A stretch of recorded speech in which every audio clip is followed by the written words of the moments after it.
Hey guys, in this video I'm going to review how to develop strong experimental procedures, and I want to start by looking at this testable question, which what we have been looking in other videos. We looked at a similar testable question when we were developing a hypothesis, and the question is, what effect does a type of liquid have on how fast an ice cube freezes? And in a previous video I walked through the process of how to develop a strong hypothesis.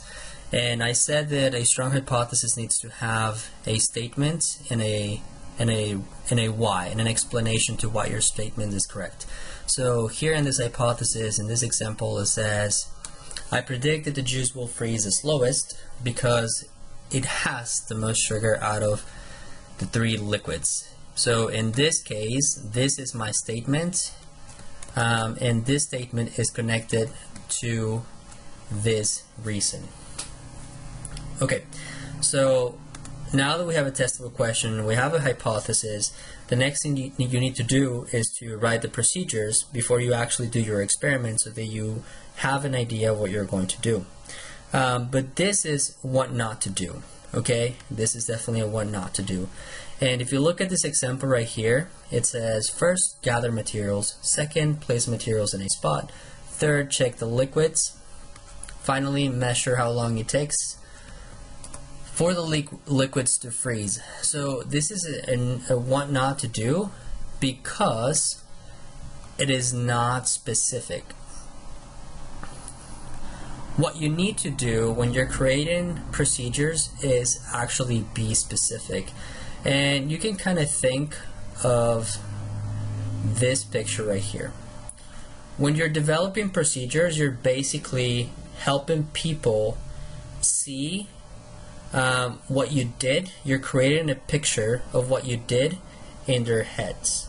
So you need to be as specific as possible so they can actually visualize what you did during your experiment. So this is what we need to do. Okay, so these procedures right here is what you should be doing in when you write your procedures. Let's go ahead and take a look at these procedures. So first, pour the same amount of water, juice, and coffee in the ice cube maker. So see, here I'm describing the liquids that I'm going to be using in my experiment, and then I describe where am I going to place those liquids. I'm going to put them in an ice cube container, and I put the same amount. Second, place the ice cube maker in the freezer. So I'm going to grab that ice cube maker and I'm going to put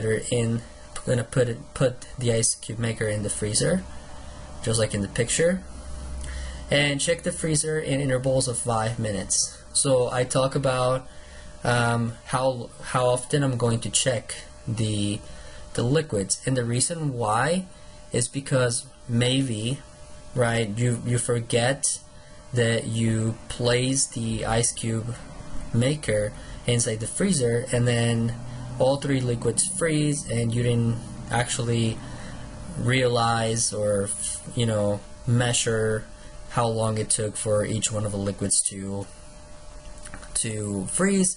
Then you're gonna have to redo this experiment. Third, record the time it took for each cube to freeze in your data table. So here I talk about recording data, which is extremely important when you do your experiment, and then I talk about where you're going to record that data in your data table. Finally, repeat steps 1 through 3 2 more times, and I'm going to do these 2 more times because I need to do 3 trials. Don't forget that. Don't forget that you need 3 trials. And the first time you do that is 1 trial, so you need to do it 2 more times. Okay, I hope this video was helpful. I'll see you guys later.